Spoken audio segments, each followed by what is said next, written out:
365 대화를 위한 성경 통독 시간입니다. 5월 12일 132일 차입니다.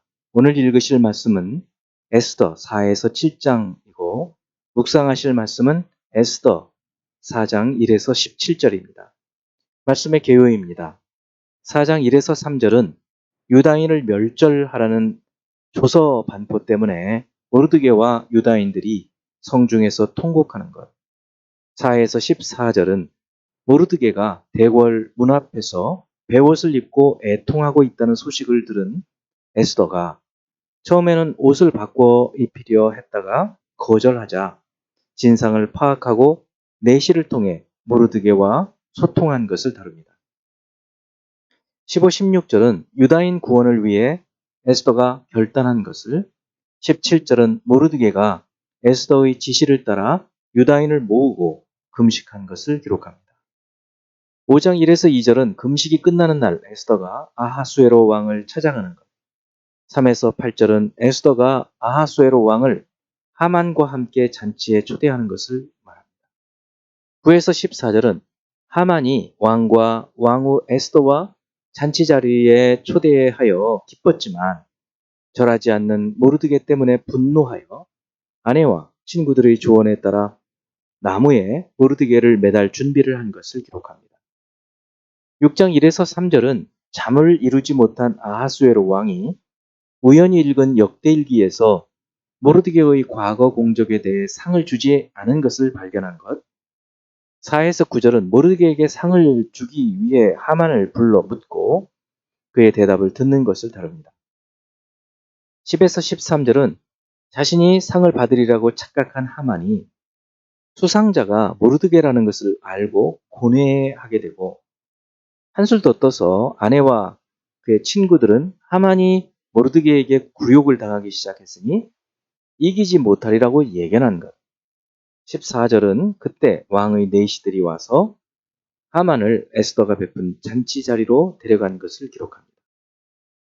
7장 1에서 4절은 에스더가 아하수에로 왕과 하만을 위해 베푼 두 번째 잔치에서 자신의 요구는 자신과 자신의 민족을 살려달라는 이렇게 말하는 것이고 5에서 10절은 왕의 질문에 에스더가 그 대적과 원수가 하만이라고 말하자 왕은 분노하고 하만은 두려워하고 왕이 생각하기 위해 후원으로 나간 사이에 하만이 에스더 앞에 엎드려 간청하고 그것을 본 왕이 하만이 왕후를 겁탈하는 것으로 생각해서 왕의 말 한마디에 즉각 현장에서 체포되어 처형되는 것을 다루고 있습니다.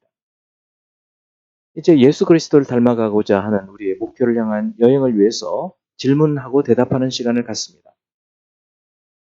첫 번째, 에스더 4장 4절. 에스더의 시녀와 내시가 나와 전하니 왕후가 매우 근심하여 입을 의복을 모르드게에 보내요. 그 굵은 베옷을 벗기고자 하나 모르드게가 받지 아니하는지라. 이 4절부터 16절까지를 보면서 에스더가 보이는 변화는 어떤 것인지 말씀해 보시기 바랍니다. 처음에 에스더는 단순히 모르드게의 상태를 근심해서 입을 옷을 바꿔주려고 합니다. 하지만 모르드게가 거절하고 상황이 심상치 않다는 것을 깨닫고 이제는 왕의 어명으로 진상조사를 하게 합니다. 이것에 따라서 모르드게는 공식적으로 하만이 세운 계획을 그리고 하만이 왕에게 준 뇌물의 액수를 말하고 또 유다인을 진멸하라는 조서 초본을 보내자 에스더는 상황의 심각성을 깨닫게 됩니다.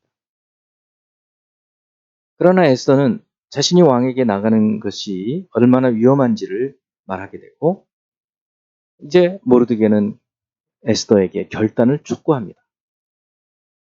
그 결단 촉구에 죽으면 죽으리라는 마음으로 금식하고 왕에게 나가겠다고 결심하면서 자신을 위해서 중보기도 하기를 요청합니다. 두 번째, 에스더 5장 4절. 에스더가 이르되 오늘 내가 왕을 위하여 잔치를 베풀어 싸우니 왕이 좋게 여기시거든 하만과 함께 오소서 하니. 한시가 급한 상황에서 에스더는 왜 당장 왕에게 자기와 자기 민족의 생명을 구해달라고 왕에게 요청하지 않고 하만과 함께 왕을 잔치에 초대할까요? 사실 에스더가 이 모든 일의 결과를 알고 진행했다고 생각할 수는 없지만 3일간의 금식 기도를 하면서 하나님께서 주신 생각을 갖고 평안한 마음으로 지혜롭게 하나씩 하나씩 진행해 가고 있다고 생각할 수 있습니다.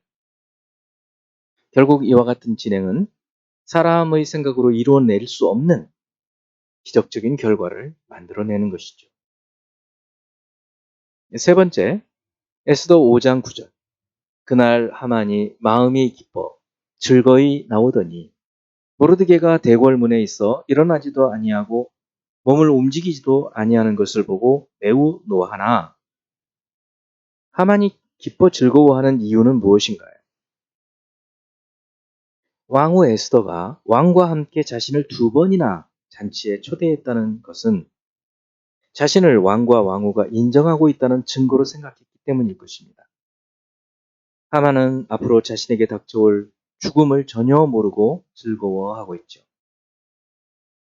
네 번째, 6장 1에서 9절을 보면서 왕이 잠이 오지 않아 역대일기를 읽다가 우연히 모르드게의 이야기를 읽은 것과 왕이 뜰에 있는 사람을 불렀을 때 우연히 하만이 와 있었다는 것과 왕이 존귀하게 하기를 원하는 사람을 자신이라고 착각하여서 말하게 되는 것을 보면서 눈에 보이는 현상 이면에 무엇을 깨닫게 되나요? 눈에 보이지는 않지만 역사하시고 섭리하시는 하나님의 손길을 볼 수 있게 합니다. 다섯 번째, 에스더 7장 7절. 왕이 노하여 일어나서 잔치 자리를 떠나 왕궁 후원으로 들어가니라. 하만이 일어서서 왕후 에스더에게 생명을 구하니 이는 왕이 자기에게 벌을 내리기로 결심한 줄 알미더라. 왕은 왜 에스더의 말을 듣고도 곧바로 하만을 체포하지 않고 노하여 잔치 자리에서 떠나 후원으로 들어갔을까요? 하만은 왕국의 2인자 그리고 실력자입니다. 뿐만 아니라 왕에게 상당한 금액을 뇌물로 바쳤습니다. 그런데 그저 왕후의 말을 듣고 화가 나기는 하지만 곧바로 체포하기는 어려운 일입니다. 그래서 이 어려운 문제를 어떻게 해결할까 고민이 되어서 생각하기 위해 후원으로 가서 잠시 생각하는 사이에 잔치 자리에서는 왕의 생각을 모르는 하만이 그저 두려워서 왕후 에스더 곁에 엎드려 간청했던 것입니다. 이 모습을 멀리서 볼 때 왕의 눈에는 겁탈하는 강간하는 모습으로 보였고 이런 일은 파렴치범이기 때문에 즉결처형을 해도 상관이 없는 일입니다. 저는 이 모든 것은 사람의 지혜로 될 수 있는 일이 아닌 금식기도 후에 전능하신 하나님의 섭리 가운데 이루어진 것으로 볼 수 있습니다. 기도의 능력, 또 기도의 하나님의 역사하심이 얼마나 우리의 생각을 초월하는 것인지를 볼 수 있게 해주죠. 이제 한 구절의 말씀을 묵상하고 교훈으로 삼고 기도하는 시간을 갖습니다. 에스더 4장 16절. 당신은 가서 수산에 있는 유다인을 다 모으고 나를 위하여 금식하되 밤낮 3일을 먹지도 말고 마시지도 마소서. 나도 나의 시녀와 더불어 이렇게 금식한 후에 규례를 어기고 왕에게 나아가리니 죽으면 죽으리이다 하니라. 너무 유명한 구절이죠. 이와 같이 우리의 삶에서 막다른 골목에 닥쳤다 생각이 들 때, 사방을 둘러보아도 문이 보이지 않고 길이 보이지 않을 때, 우리는 그때 전능하신 하나님의 능력을 힘입어서 기도하는 것입니다. 기도할 때 하나님은 반드시 우연을 가장하여 하나님의 섭리가 있다는 것을 믿으며 기도하기 바랍니다. 기도하겠습니다. 아버지 하나님의 우리에게 주신 놀라운 특권, 기도, 예수 그리스도께서도 이 땅에서 사역하실 때 그렇게 때를 따라 기도하시고 아침 오히려 미명에 한적한 곳에 나가서 기도하시고 중요한 일을 행하기에 앞서서 기도하신 그 기도의 본을 보며 오늘 또 에스더를 통해서 사방을 둘러봐도 답이 보이지 않는 바로 그 상황에 전능하신 하나님 신뢰하며 하나님께서 역사하시도록 기도할 때 하나님께서는 문을 열어주시고 사람은 헤아릴 수 없는 놀라우신 일을 행하시는 것을 봅니다. 순간순간 저희를 간구할 수 있게 하시고 모든 기도와 모든 상황에서 기도할 수 있는 저희가 되게 하여 주옵소서. 예수 그리스도 이름으로 기도합니다. 아멘.